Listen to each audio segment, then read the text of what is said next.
वैसे आपके पास बहुत सारे कारण हो सकते हैं अपनी नौकरी को छोड़ने के, लेकिन क्या वो सही है? क्या उनसे आप नौकरी छोड़ सकते हैं?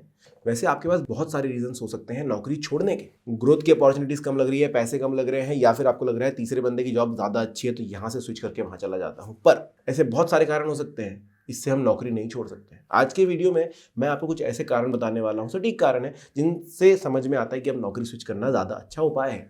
तो चलिए शुरू करते हैं। पहला वही आपका पॉइंट मैं लूंगा कि लैक ऑफ ग्रोथ अपॉर्चुनिटीज। देखिए, जब हमने हमारा करियर शुरू किया था ना, तो हमारा ग्राफ कुछ इस तरीके से जाता है, भाई यहाँ पर ग्रोथ मिल गई, यहाँ पर मिल गई, यहाँ पर मिल गई, यहाँ पर मिल गई। लेकिन एक समय आता है जब हम खुद भी सेटल हो जाते हैं और हमारा ग्राफ भी सेटल होने लग जाता है, वो फ्लैट होने लगता है। बहुत समय तक सिमिलर काम कर रहे हैं, बहुत समय तक, क्योंकि अभी हमारे चरम पर होते जितने स्किल सेट हमारे थे उनको हमने बहुत अच्छे से बढ़ा लिया और यहाँ से और आगे कितना जाएंगे हमें पता नहीं है। और बहुत समय हो जाता है, हम अपने काम को अच्छे से करने लग जाते हैं और फिर उसमें हम थोड़े से बोलते हैं ना, कंफर्ट जोन में फंस जाते हैं कि भाई यहाँ पर मेरा कंफर्ट है, इतनी सैलरी मेरे लिए अच्छी है, मेरा अच्छा खासा चल रहा है। ऐसे समय पर आपको एक बार जागने की जरूरत है, थोड़ी सी नींद भंग करना चाहूंगा। अगर आपकी ग्रोथ का ग्राफ भी इस तरीके से फ्लैट होता जा रहा है तो एक बार सोचिए, समझिए कि क्या आप यही करने के लिए आए थे। कंफर्ट जोन जो वो चीज़ है जो आपको उस लेवल पर जहां आप जाना चाहते थे, इनिशियल लेवल पर, वहां पर नहीं भी गए आप तो भी बीच में फंसा लेता है। तो आपको समझने की ज़रूरत है।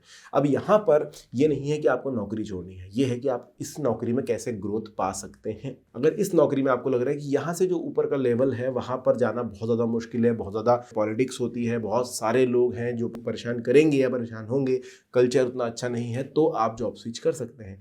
और अगर आपके पास ऑप्शन है, अगर आपके पास ऑलरेडी ऑफर है, या फिर आप देख रहे हैं कि भाई मार्केट में कहीं पर जगह है जहां पर आप जा सकते हैं, तो जाइए। पर एक बात और ध्यान रखना, ऐसे समय पर आप ये भी देखिए कि जिस पोजीशन में अभी आप हैं, क्या उसका जितना भी काम है आपको सही तरीके से आता है। बहुत बार ऐसा होता है कि इनिशियल एम्प्लॉय को, क्योंकि वो अच्छा परफॉर्मेंस दिखाते हैं, उन्हें एक पोजीशन दी जाती है और उस पोजीशन का सारा काम नहीं भी आता तो भी थोड़ी बहुत हेल्प की जाती है।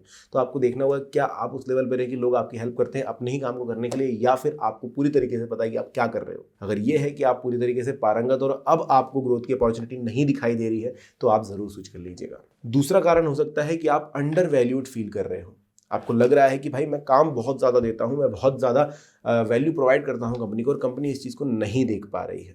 तो उसके लिए तो भाई मैं ज़्यादा बात नहीं करूँगा, सीधा आपको तरीका बताता हूँ क्या कर लेना है। 3 कॉलम का एक शीट बना लीजिए, उसमें एक तरफ लिखिए स्किल्स, उसमें सारी स्किल्स अपनी लाइनअप कीजिए कि आपको क्या क्या चीज़ें आती है। दूसरा कॉलम में आपको लिखना है कि आप किस लेवल पर हो, आप उसमें एकदम बच्चे हो या फिर आप एकदम एक्सपर्ट हो चुके हो, या फिर इंटरमीडिएट लेवल आपका चल रहा है, वो आपको लिखना होगा।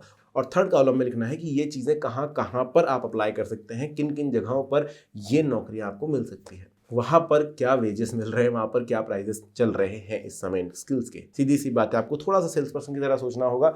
आपको पता चलेगा कि क्या आप सच में अंडर वैल्यूड हैं या फिर आपकी वैल्यू बाहर कहीं हो सकती है। और अगर आपको लगता है कि यहाँ से दोगुनी वैल्यू आपको बाहर मिल सकती है तो जाइएगा। अगर 1.5 गुनी समझ के जा रहे हैं तो ये समझिए कि थोड़े बहुत स्किल्स पर अगर आप और काम करेंगे तो यही कंपनी आपकी उतनी वैल्यू करने लग जाएगी। तो आपको ये करना है, सिंपल तरीका बताया है, स्किल्स को लाइन अप कर लेना, उनमें अपना लेवल चेक कर लेना, और जिनमें पीछे हो कोशिश करना उनमें भी आप आगे आ जाओ, उनको भी ज़्यादा अच्छे से करने लग जाओ, वो स्किल्स भी आपकी अच्छी स्किल्स बन जाए। तीसरा है फाइनेंसेस। बहुत सारे लोग बिना इसके जो है स्किप कर लेते हैं और फिर एक बड़ी मुश्किल में फंस जाते हैं, क्योंकि ये अल्टीमेटली आपको जो है आगे बढ़ते रहने के लिए पैसे लगेंगे, ज़रूरत पड़ेगी। तो जो कहा जाता है कि इमरजेंसी फंड ज़रूर बनाइए, लगभग 6 महीने का, कम से कम 6 महीने का। बहुत सारे लोगों को मैंने देखा है कि जब 6 महीने का इमरजेंसी फंड बनाइए बोला जाता है तो वो सिर्फ 6 महीने ही सोच कर चलते हैं और उसके बाद जो है शुरू हो जाते हैं खर्च करने। बट ऐसा नहीं है, आप जितना ज़्यादा हो सके उतना ज़्यादा अच्छा इमरजेंसी फंड बनाइए, क्योंकि वो आपको काम पड़ेगा आगे। बट 6 महीने कम से कम आप सर्वाइव कर सके, इतना बड़ा इमरजेंसी फंड आपके पास होना चाहिए। तो स्विच करना बनता है, क्योंकि बहुत बार ये होता है कि हमारे पास ऑफर लेटर होता है, बहुत बार ये होता है कि नहीं भी होता। और ये भी हो सकता है कि आपको अभी ऑफर मिला है, आपने स्विच किया है, आप 1.5 साल एक कंपनी में काम कर रहे थे, आपने स्विच किया, नई कंपनी में नहीं जम पाया, और जो ही मुश्किलें इस कंपनी में थी वही मुश्किलें आगे वाली कंपनी में भी आपको आ रही हैं, जिसकी वजह से आपको लग रहा है कि वहाँ पर काम नहीं किया जा सकता। ऐसे समय पर आपको तीसरी कंपनी ढूंढनी पड़ेगी। और तब अगर आपके पास इमरजेंसी फंड नहीं है, क्योंकि आपने यहाँ पर भी बिल्ड नहीं किया था और यहाँ पर उतना समय काम नहीं किया है, तो आप वहाँ फंसे रह जाएंगे। तो क्योंकि आपको नहीं पता है नई जॉब कितनी ज़्यादा खुशहाली भरी होगी आपके लिए, तो इमरजेंसी फंड हमेशा अपने पास रखिए, उसके बाद स्विच करने का सोचिए। और हाँ, स्विच करने से पहले ऑफर की तलाश ज़रूर कर लेना, क्योंकि अगर आपको लग रहा है कि मेरे पास बहुत बड़ा स्किल सेट है, मेरी वैल्यू इस कंपनी में कम हो रही है, इसलिए मैं यहाँ पर जॉब छोड़ दूंगा, लीव कर दूंगा, और आप निकल गए और उसके बाद आपको कंपनियां मिली जिन्होंने आपको उतनी वैल्यू भी प्रोवाइड नहीं करी, तो आपको ज़्यादा तकलीफ होगी और तब आपके पास इमरजेंसी फंड भी नहीं होगा। तो फाइनेंसेस देख करके चलना। अगला पॉइंट आता है चैलेंजिंग लीडरशिप। सभी कंपनीज में ऐसा होता है कि आप एक छोटी छोटी टुकड़ियां बटी होती है, सबके अपने अपने टीम लीडर होते हैं जो टीम को लीड कर रहे होते हैं। बहुत सारी कंपनीज में ऐसा होता है कि जो टीम लीडर है, क्योंकि वो उन्होंने बहुत समय उस कंपनी के अंदर बिता दिया है, दैट्स वाई उनको वो पोस्ट मिल गई, लेकिन अभी भी वो वही काम कर रहे हैं कि टाइम भरना है। ऐसे समय में क्योंकि वो सिर्फ और सिर्फ उतना ही काम करेंगे जितना बताया गया है, वो आपकी ग्रोथ को भी कहीं ना कहीं रोकेंगे, क्योंकि कंपनी उनके नज़रिए से ही उनके स्टाफ को देखेगी। अगर आप ऐसे किसी बंदे के स्टाफ में हैं तो तकलीफ हो सकती है। इसमें दो उपाय हो सकते हैं कि आप समझिए इस बात को कि आपका जो टीम लीडर है, आपका जो बॉस है, उन्हें यहाँ पर जो है ग्रोथ नहीं चाहिए है, जिस वजह से आपका भी जो ग्रोथ ग्राफ है वो स्टैग्नेंट हो रहा है। तो आप बाहर किसी से बात कीजिए, या फिर आपको ये लग रहा है कि भाई जितना ज़रूरत है उतना ही काम यहाँ पर करना होता है, इससे ज़्यादा करने पर कुछ फ़ायदा नहीं, तो फिर आप स्विच ज़रूर कर सकते हैं। चौथा है भाई लैक ऑफ पैशन। हम में से बहुत सारे लोग ऐसे हैं जिनको अपने काम में बिल्कुल भी मज़ा नहीं आता, या जिनको वो काम करना भी नहीं होता, लेकिन सालों से घिस रहे हैं। 2-2, 3-3 साल से हम लगातार भिड़े पड़े हैं और ये काम कर रहे हैं, जबकि हमें इसमें मज़ा भी नहीं आता है।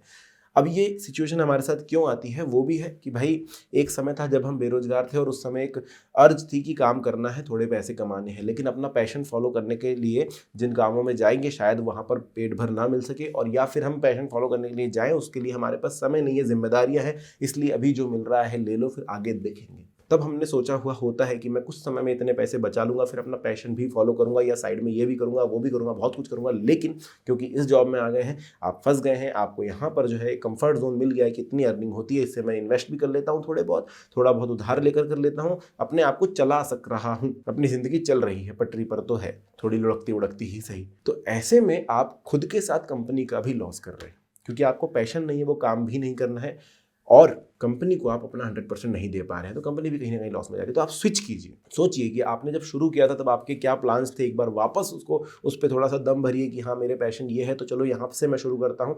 जब जागो तब सवेरा है। अगर आप 2 साल से उस कंपनी में काम कर रहे हैं, अभी तक कुछ नहीं कर पाए हैं क्योंकि आपको कुछ और करना है, बट आप स्टैग्नेंट हो गए हैं, तो यहाँ से सोचना शुरू कीजिए कि चलो अब शुरू करते हैं, अब अपना फंड बनाते हैं और अपने पैशन की तरफ थोड़ा कदम तो उठाते हैं, जिससे कहीं ना कहीं जब भी आप छोड़ेंगे, हो सकता है कंपनी को आपके जगह रिप्लेसमेंट कुछ ऐसा मिल जाए जिसका पैशन भी यही काम हो, वो यही कुछ करना चाहते हैं। जैसे बहुत सारे लोग सेल्स नहीं करना चाहते हैं पर कर रहे होते हैं, हो सकता है कोई ऐसा बंदा मिले जो सेल्स में बहुत अच्छा हो, उसे सेल्स करना हो। बहुत सारे लोग प्रोडक्शन में नहीं करना चाहते हैं फिर भी कर रहे होते हैं, और हो सकता है कोई प्रोडक्शन में बहुत सारे अच्छे अच्छे आइडियाज दे सकता हो या बहुत इजीली वो चीज़ कर सकता है। तो ये चीज़ हो रही है क्योंकि सबके ऊपर जिम्मेदारियां होती है, तो जिम्मेदारियां ठीक है आपको निभानी होगी, लेकिन थोड़ा जो है आपको धीरे धीरे फंड मैनेज करने होंगे, फंड बिल्ड करने होंगे, और फिर आपको निकलना होगा यहाँ से और अपने पैशन वाला जॉब कीजिए, क्योंकि एक लाइफ है आपके पास, उसमें अगर आप अपने मन की नहीं कर पाएंगे तो कभी खुश नहीं रह पाएंगे। अगला जो पॉइंट है दोस्तों वो है मेंटल हेल्थ के ऊपर। बहुत ज़्यादा ट्रैवलिंग करनी पड़ रही है, काम का प्रेशर बहुत ज़्यादा है, बहुत ज़्यादा फाइलें ऐसी पाइल अप हो गई हैं कि जिनको कंप्लीट करना है, अभी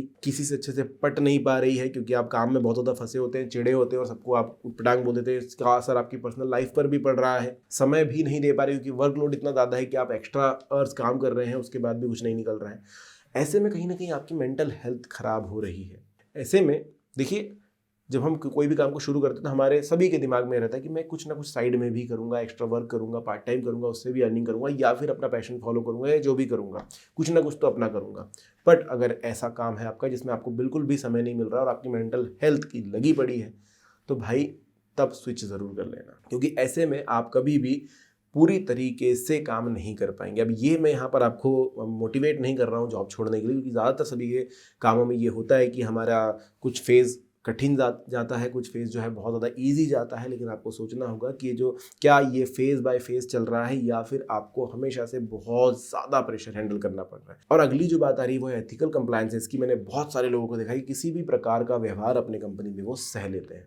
अब ये नहीं कहूँगा कि भाई थोड़ी सी किसी से लड़ाई हो गई, अनबन हो गई, किसी कलीग के साथ नहीं पट रही है, या बॉस से थोड़ी सी अनबन चल रही है, बॉस ने डांट दिया है, बट बहुत बार ये भी देखा है कि काली गलौज तक बात आ जाती है, ऊट पटांग शब्द बोले जाते हैं। एक तो आप काम भी कर रहे होते हैं और बहुत अलग अलग तरीके से आपके बॉस ही आपके साथ जो है कुछ ना कुछ पॉलिटिक्स कर रहे होते हैं, आपकी ग्रोथ को जानबूझ के रोक रहे होते हैं, आपको परेशान करने के लिए जानबूझ के चीज़ें कर रहे होते हैं, आपसे उटपटांग तरीके से व्यवहार कर रहे होते हैं, कॉल करके आपको जो है बुरी तरीके से हरास कर रहे होते हैं। ऐसे समय पर आपको अपनी सेल्फ रिस्पेक्ट जो है वो नहीं खोनी है। कोई अच्छा एनवायरनमेंट ढूंढिए, वहाँ पर जॉब कीजिए। अगर थोड़ी सैलरी कम भी मिलती है तो भी चल जाएगा, लेकिन इस तरीके के एनवायरनमेंट में आप अपने आप को खो देंगे और कहीं ना कहीं आप पीछे रह जाएंगे फिर लाइफ में। तो ये सारे कारण हैं जिनकी वजह से अगर आप जॉब छोड़ रहे हैं तो वो एक सही भी तरीका होगा। और हर बार थोड़ा सा खुद को पुश करना कि अगर प्रेशर ज़्यादा हो गया तो चलो इसको कैसे ठीक किया जा सकता है, अगर ज़्यादा वर्कलोड हो गया तो कैसे जल्दी से जल्दी ठीक किया जा सकता है, और फिर आगे बढ़ना। वीडियो अच्छा लगा तो लाइक और चैनल को सब्सक्राइब जरूर कीजिएगा। धन्यवाद।